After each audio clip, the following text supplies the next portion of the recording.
Hey, everybody, what's going on? This is your man, Big B, Brian Hanley, and welcome to Steelers Almighty, the scouting report edition for this just gigantic game against the Baltimore Ravens on Saturday, man. It just doesn't get any bigger than this. It really, really doesn't. I mean, it's at least during the regular season. You're on the road, your division rival, you win this game, you win the division, you lock up the 3 seed. I mean, it's just that simple for the Pittsburgh Steelers. As bad as last week was, put it behind us. It's on to this week, and we've got an opportunity to win the division, which there wasn't that many people at the beginning of the season that thought that the Pittsburgh Steelers were going to be able to win the AFC North. Now, there were a lot of people that thought that they could win 11 games. I was one of those people too, but I didn't think we'd be sitting in a position that we are right now. I'll be the first person to admit that. I had us going 11-6, but it wasn't 10-3, 10-4 on our way to get there. Absolutely didn't think that, but we're here, and it's time to perform. So I'm looking forward to the breakdown of this game. Again, we've got our friend Kevin Oestreicher from Locked On Ravens that's coming over. So make sure you guys stick around to listen to that. Got another perspective. He's really good in his knowledge on the Raiders and gives a lot of respect, not only to the Steelers, but also to this rivalry. So remember to like, follow, subscribe, all that good stuff. And definitely continue to get in those comments, man. We love the back and forth with you guys. I appreciate all the support that you guys give us, man. So let's get into this thing. So first things first, obviously we're playing the Baltimore Ravens, our division rival, our biggest division rival. Regardless of what Cincinnati or Cleveland will tell you, it is the Ravens. On the road in Baltimore, it's going to be cold. I mean, the high for the day is 37. The game is a 4:30 kickoff, so it's going to be later in the afternoon. So who the hell knows what the temperature is going to be by kickoff, or let's just say the start of the second half. You know, it's going to be cold, it's going to be windy, conditions aren't going to be ideal. This is a Pittsburgh Steeler Baltimore Ravens game, and it's actually one that I'm looking forward to because it's one where we faced Baltimore a couple of times at the end of the year when all their guys weren't playing. They had the number 1 seed locked up. I'm looking forward to this because that's not the case this time. They got all their guys are going to be playing. Hopefully, we'll have a majority of our guys playing because that injury bug has been biting us. But that's why I'm really looking forward to this strength versus strength if we can be healthy. Look, the Ravens are favored by 6.5 at home. For this game and this rivalry, that seems high to me. And I know Vegas, look, they build resorts on guys that try to doubt them from time to time. I just think this one is a sucker bet. Minus 6.5 for the Ravens. I'm not seeing that at all, especially in this rivalry under these conditions, weather conditions. I don't buy it. Over under 45.5. I don't buy that either. Seems way too high, but we'll see. We will see. Like I said, this is usually a bare knuckle bar fight, and I believe we're going to get another one of those. Now, as far as the personnel, look, we know who the Ravens are. Lamar Jackson, absolutely incredible. Not necessarily incredible against the Steelers, and I don't even want to say not necessarily.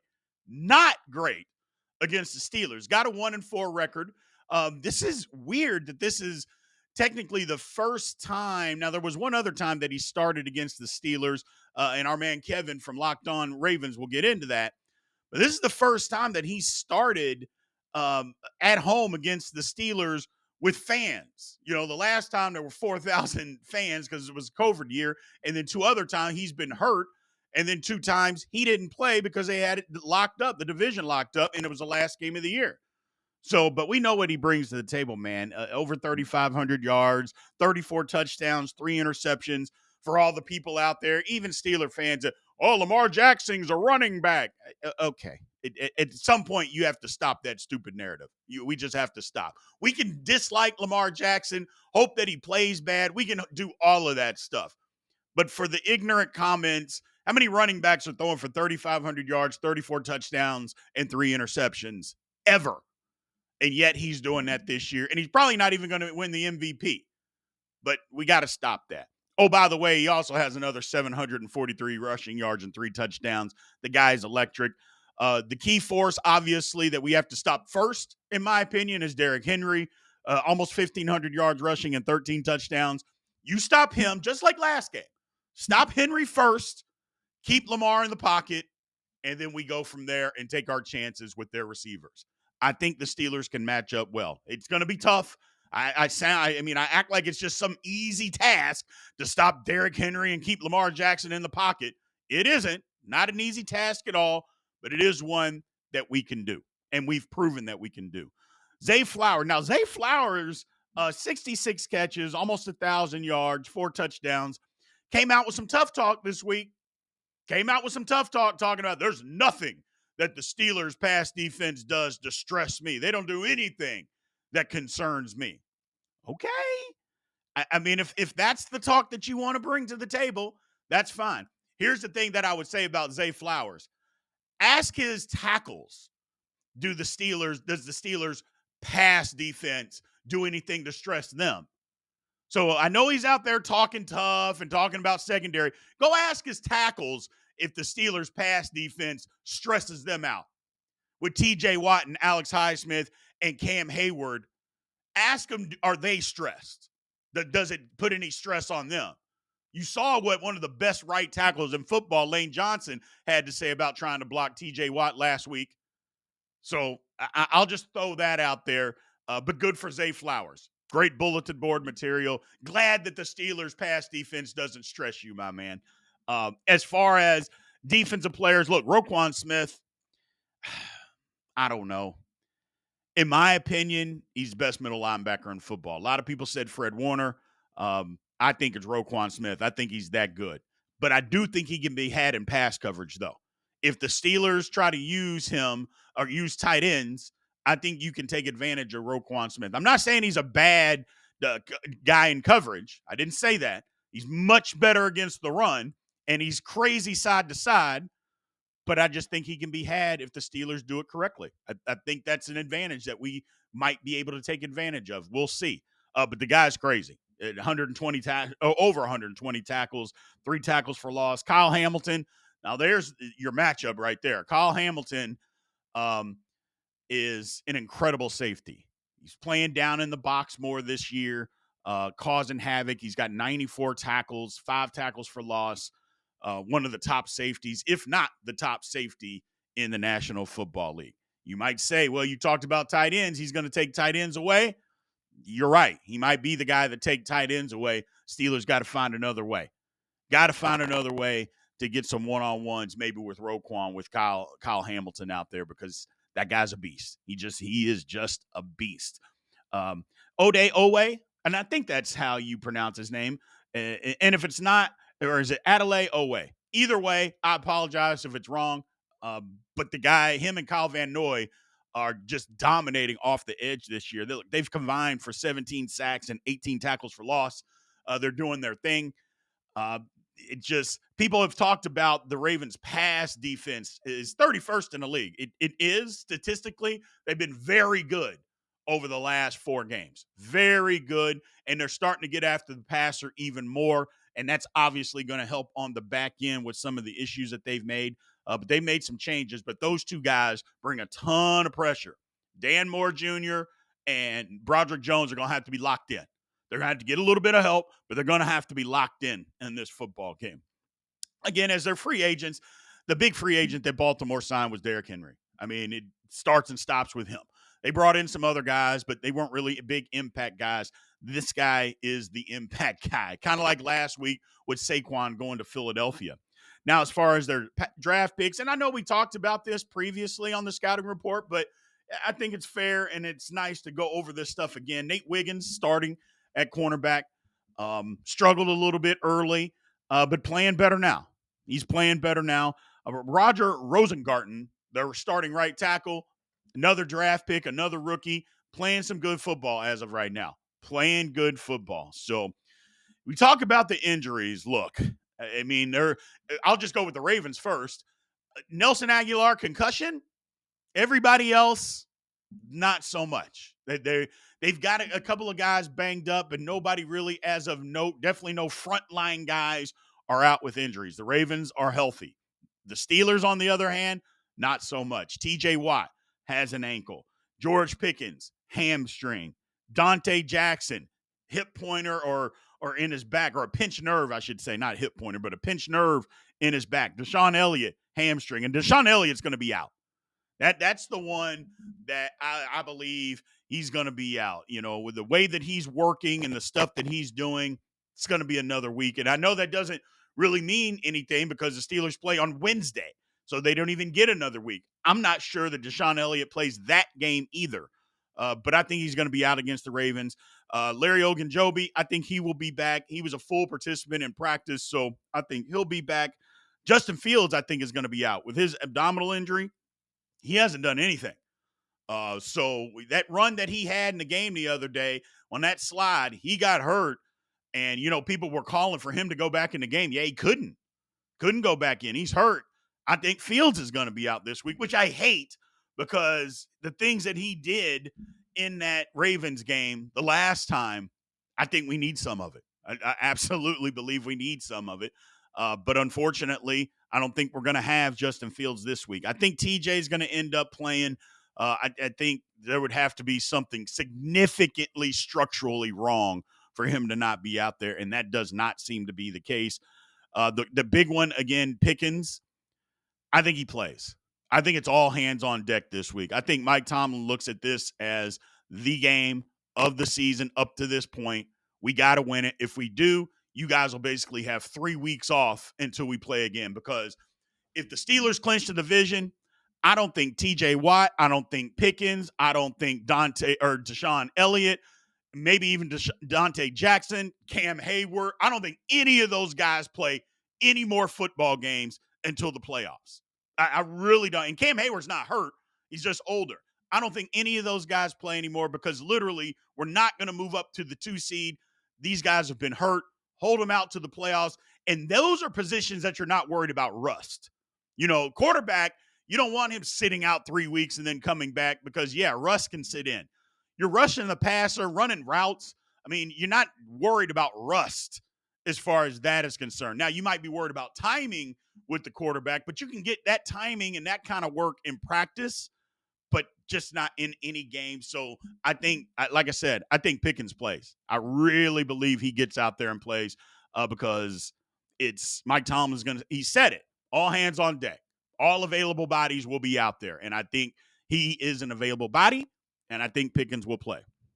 Now, as far as the matchups, strength versus strength. Look here. Steelers defense is 9th in the National Football League. Now, we've talked all week about, the Steelers defense has had some slippage as of late, but the run defense is still really good. The pass defense, not so much. Overall, they are 9th. And as far as yards, giving up 316 yards a game. Going against the Ravens offense, it's first. 424 yards a game. So that is the strength versus strength matchup this week. How can the Steelers slow down the Ravens offense? They did it in the first game. They've done it consistently against the Ravens, even though they may not have won every game, although they've won 8 of 9. They have consistently slowed down what the Ravens are trying to do. Looks a little different this year.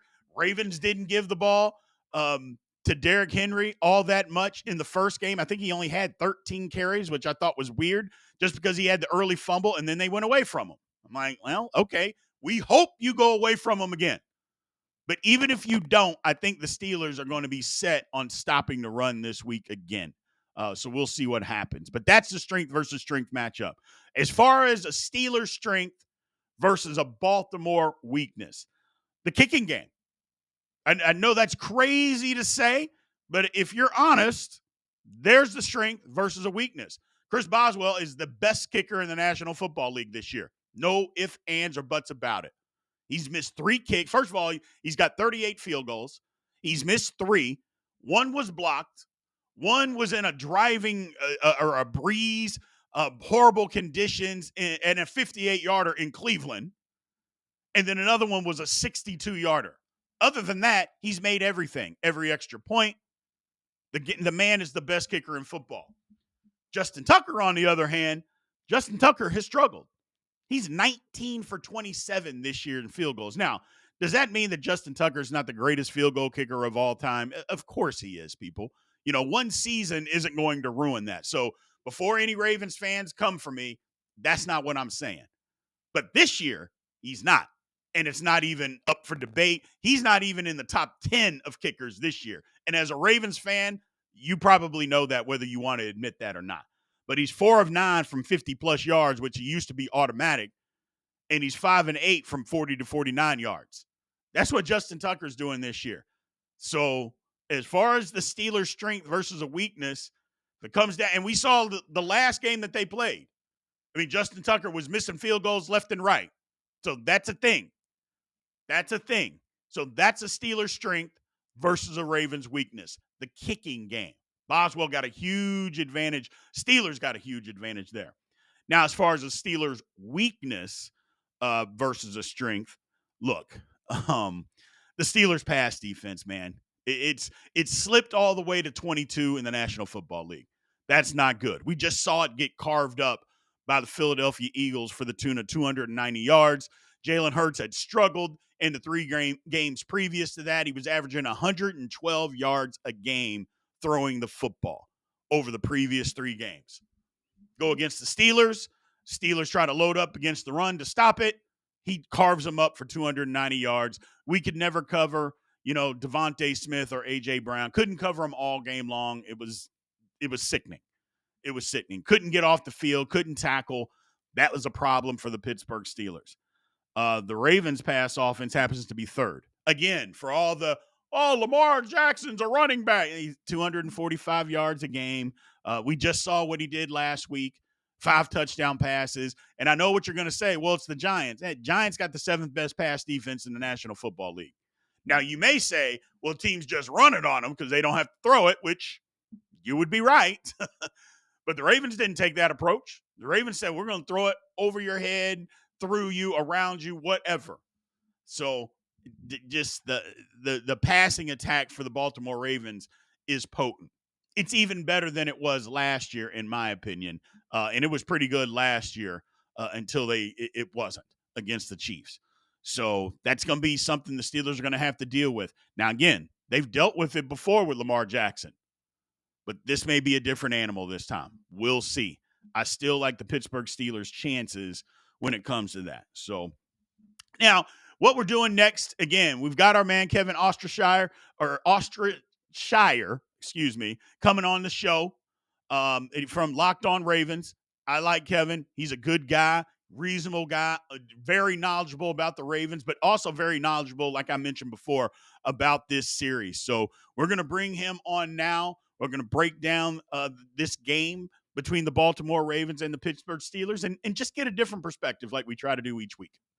All right, so we got our man here, Kevin Oestreicher from Locked On Ravens, joining us once again, gracing us with his time and appearance on the show. First thing, Kevin, thank you for giving us your time. How are you doing, my man? Oh, absolutely. I'm glad to be back. I'm doing well. Looking forward to another Ravens-Steelers rivalry game. I know, look, these games always get so crazy, as it did the last time these two teams faced off. And it's crazy because this is going to be the first time Lamar Jackson has ever played the Steelers at M&T Bank Stadium with fans in attendance. The only one was in 2020 when they only let 4,000 people into the stadium back during the pandemic. Other than that, he has never played the Steelers at home. So this is going to be, I guess, a new experience, and we're 7 years into Lamar's career. Right. I was going to bring that up. It's weird because, like you mentioned, 7 years into his career, but there's been multiple times where he didn't start because the Ravens had the number 1 seed locked up, including last year. Then a couple of times where he was hurt. And so literally just what you said, one time where 4,000 fans are in the stadium, which is nothing in an NFL stadium. You can't even hear anybody really in the stand. So looking forward to this football game, man. Let's start with Lamar Jackson. Incredible game last Sunday against the Giants. Now, it's the Giants, but I'll still point out the Giants' pass defense hasn't been horrible. It's 7th in the league this year. Now, you could say because their run defense isn't very good and teams run all over them. But I don't know. Like it's still the NFL. Guys are still getting paid. And I just think what Lamar did last week was incredible. It was a vintage Lamar Jackson performance. Yeah, I'm not gonna come on here and tell you the Giants are the best team in the league or they have the best talent in the world. No, of course not. The Giants are the Giants, but you're exactly right. Where these are NFL players, and Roquan Smith talked about it before the game on Sunday, and he was like, "Look, these guys, they want to go out there and provide for their families and make sure that they can go out there and do the best job they can, and they're professionals." And Yeah. so when you talk about a Ravens team that sometimes plays down to their competition, I mean, literally this season they lost to the 2-11 Raiders, or now I guess 2-12 at this point. I mean, you have to look at this as this was a good momentum building win. No one's going to say the Giants are the most important game remaining on the schedule. No one was going to say that the Giants, they're the best team the Ravens face from week 15 on. Right. But this could have gone a bunch of different ways, and I'm glad the Ravens did what they were supposed to do. They were supposed to dominate. That's exactly what they did. Yeah. I mean, look, you said it best. Playing down to your competition, the Steelers have we call it a Tomlin special, is that play down to the competition. They've done that a couple of times this year to the Browns, to the freaking Dallas Cowboys. I mean, so we've seen our hand at that, but we've also seen the Steelers have done it. You're supposed to be better than the team. Go dominate them. The Ravens did that. Look, one thing that I wanted to get into is because the pass defense of the Ravens, it's still ranked 31st. I think a lot of that comes over the first part of the season. Over the last 4 games, the Ravens pass defense has been really, really good. I mean, I'm looking at the numbers here. In the last 4, including the Eagles, they held the Eagles to 112 yards. Now, a lot of people, the Eagles passing offense or the offense isn't great. Well, they just had 290 against the Steelers, and we couldn't stop them all game. The last 4, the Ravens defense has done an incredible job. What's changed? There's been a lot. There was, after that Thursday night win against the Bengals, it's come out that there was a closed door, open forum meeting with the defense. So coaches and players, and you hear about that stuff all the time where Right. there'll be either players only meetings or there'll be, almost, hey, we're going to call you out, but we're going to do it in a productive way type meeting. That's exactly what happened. So playing with energy was a big topic of conversation, and just the fact of wanting to be on the field. It felt like some guys, they were unhappy with their roles or they weren't giving effort. And so what Marlon Humphrey essentially said was the conversation was, well, look, if you want to be on the field, you want to play, you want to win, you're going to get opportunities. If you don't, you're going to be on the bench. And that's exactly what has happened. Marcus Williams has gone to the bench. Eddie Jackson is now cut.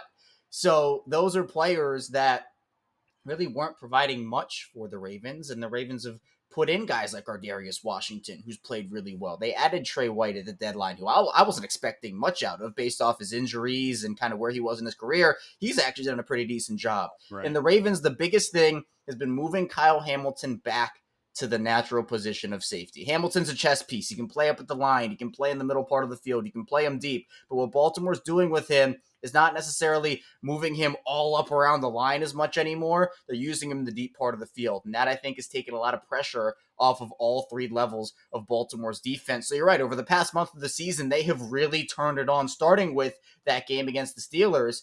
And I'm really intrigued to see if they can continue this, because down the stretch, going to have a lot of physical games.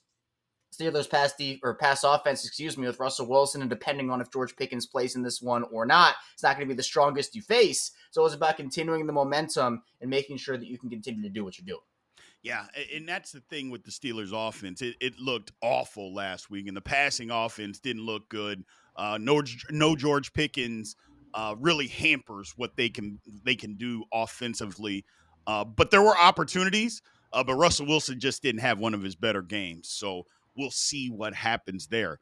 Look, the last game and we talked about this, was extremely physical. I mean, between these two teams.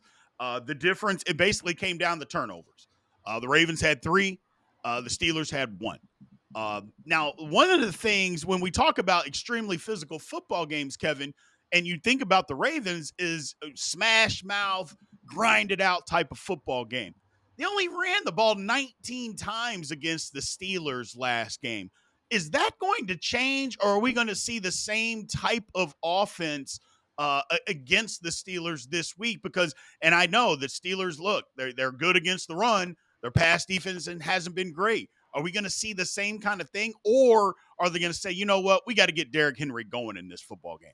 I think we're going to see a bit of a different approach in this one. And I think one of the reasons why they got so away from the run game is because of the opening drive fumble, Yeah. where I think that the Ravens were planning on running the ball and trying to establish that, because that is a big part of their identity. But that happens, and then you kind of, it's like essentially what happened to Baltimore in the AFC Championship game, where they got in their own heads about it. And I think this offense is at its best when you're able to utilize Derrick Henry. Now, you'd be testing a very stout Pittsburgh Steelers run defense, but you have to have that threat in order to make your entire offense work and have all the gears turning as best as they can. So for me, I think that they're going to try to run Derrick Henry a little bit more in this game.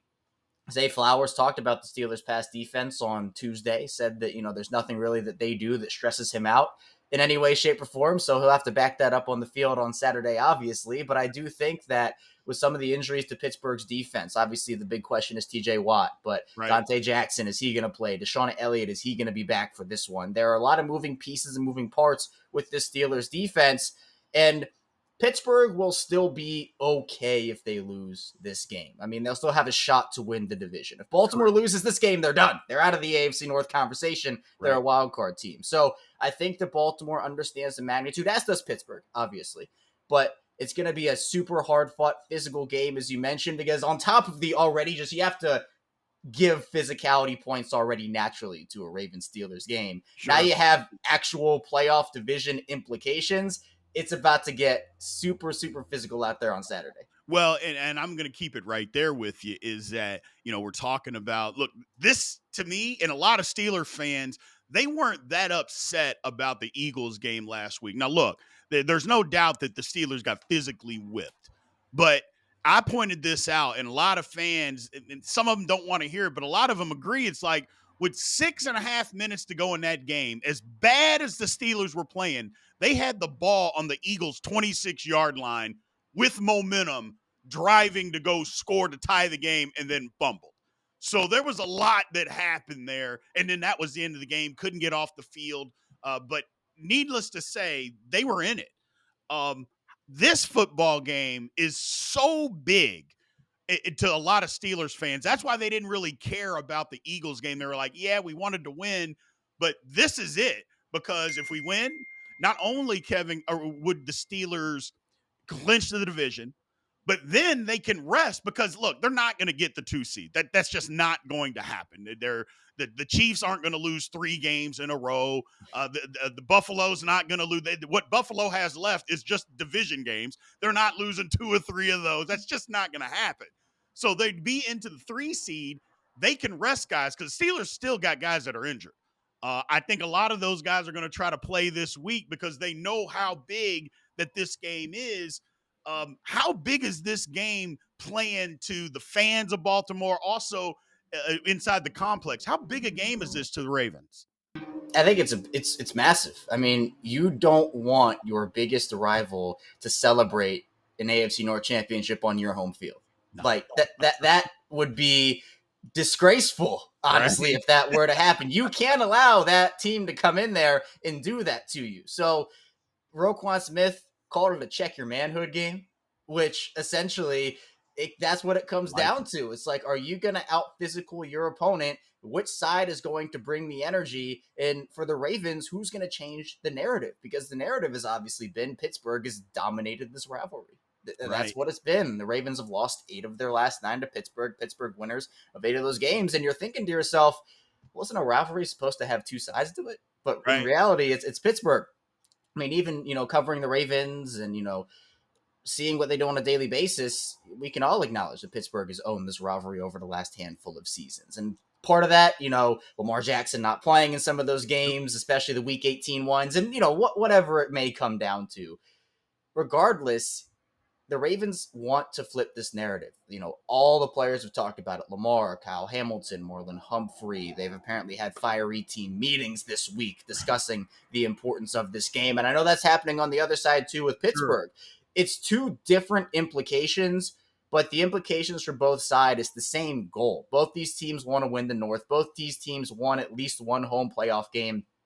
In reality, both those teams are probably locked in at a 3 seed if they win the North. I mean, Baltimore, I guess, has, the tiebreaker over Buffalo. And I guess, there's a chance that if Buffalo gets to 2, Baltimore could leapfrog them, assuming they do win the division. Right. But this is it. I mean, this is the only game you can talk about right now for the Ravens, because if you lose this game, I mean, all those other games you have to play, Houston and Cleveland, those don't matter nearly as much, Right. because I guess you're fighting for wild card seeding, and maybe we'd see a 3-6 Pittsburgh-Baltimore matchup if Baltimore loses. But you want to end the season strong too. You want to continue to get momentum. So you split the season up into 4 seasons. It's before the bye week, after the bye week, playoffs, and then Super Bowl. The Ravens, they just had their bye week. They're fresh coming off of that game against the Giants. But none of that matters because you have to beat Pittsburgh, and I think it will go a long way for him. Right. And the thing is, the Ravens are also relatively healthy this time Yeah. of year, where the Steelers are dealing with injury. The Steelers haven't been able to get over the injury bug all year long. It started in training camp. It has continued on. They got TJ Watt. Now I think TJ Watt's going to be fine. He'll play, but hamstring, Pickens, Elliott, Ogunjo. I mean, it's just one after another. They just can't get over the injury bug. But I'm really looking forward to this football game again, Kevin, but just because, again, you mentioned the magnitude of it, what it really means for both teams, the rivalry, the passion. I like the game. I think it's going to be a hard-hitting game, very physical, uh, tactical, something that we haven't seen that's been tactical, in these type of games, because people think, well, if it's hard hitting, they're just bashing each other. But I think this one's going to have a little bit more of a tactical approach, because just for the simple fact that they know each other so well, they're so familiar, you're going to have to do a couple of things and add a couple of wrinkles that maybe they haven't seen, and surprise somebody, because, like you said, they just know each other so well. These battles are always so close. I would be real surprised, Kevin, if this one got away from either team, especially for what they're battling for. Now, this is real early in the week. Well, I guess it's early in the week. It's Wednesday that we're recording this. The game's on Saturday. Yeah. Who do you think wins this game, my man? I think it's going to be, like you said, I think it's going to be close. I am going to pick Baltimore, though, just because I do feel like the stakes are a little higher for the Ravens. Not that the clinch division game is not high stakes for the Steelers. Obviously it is. But, the Ravens have their backs against the wall more than Pittsburgh does at this point, I would say. Where this game, I mean, you essentially still need help if you win it if you're Baltimore. You still would need the Steelers to lose one of their final 2, because obviously the Steelers still have the division tiebreaker over the Ravens. But I think that with some of the Steelers being banged up right now, who knows how close to 100% a lot of those guys will be if they decide to play, like a TJ Watt, George Pickens, etc. And Baltimore being healthy, like you said. I know that with Lamar Jackson's history against Pittsburgh, it can be easy to just kind of say, all right, well, it's just going to be the same thing over and over and over again, and it's always going to be that. But I do think with the way Lamar Jackson's throwing the ball, with some question marks within the Steelers and their pass defense and how that has held up over the course of the season, and then maybe not having a couple key pieces in that secondary, I'm going to say the Ravens win it. We didn't see either team break 20 points last time. I'm not really sure we're going to see that again this time. I mean, I guess I'll give the Ravens 20 and the Steelers 19. I'll go 1-point win. Justin Tucker obviously was not great in that first matchup against Pittsburgh. I'm going to say he has a little bit of a redemption game and kicks a game winner. Gotcha. Makes a lot of sense. I understand totally. I'm just really looking forward to it. It's going to be a really good football game.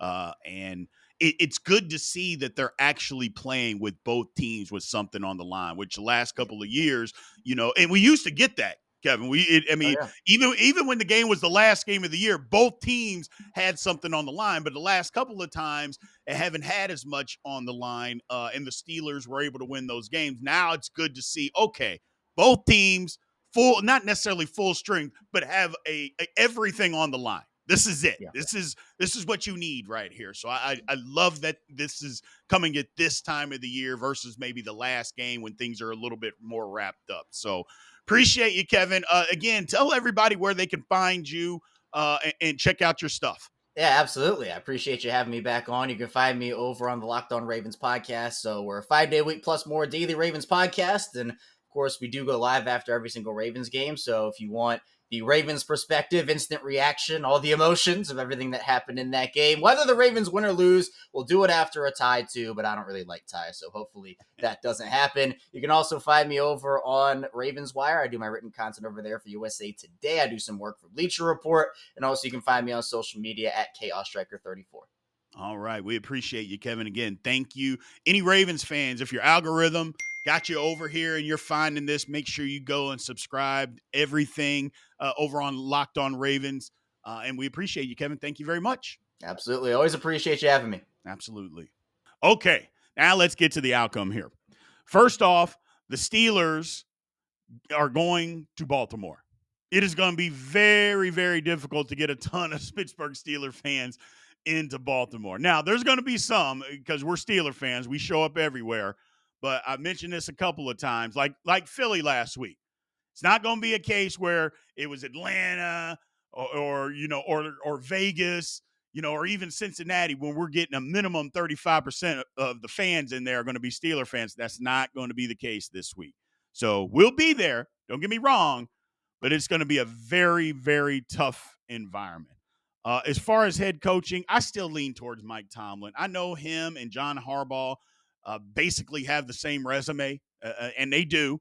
But I'm still going to lean with Mike Tomlin. Now, there's a ton of people out there. We know you hate Mike Tomlin, yada, yada, yada. I get all of that. But that still doesn't mean that Mike Tomlin's not a better coach than John Harbaugh. Because as much as we complain about Mike Tomlin, Ravens fans complain about John Harbaugh. So I'm going to stick with Tomlin for the time being.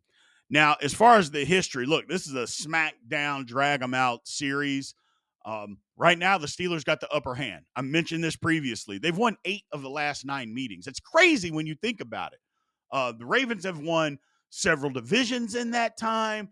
And that's the first thing that Ravens fans will point to. Well, we played you a couple times when we had already decided the division, like last year, and it didn't matter. And you were fighting to get in the playoffs, and we didn't play everybody. Those things are true. But it wasn't true every time. And the last time that we played, that wasn't on the line. That wasn't the case. And the Steelers still won. In the previous year, that wasn't the case during the regular season, the first time we played, and the Steelers still won. So I get it.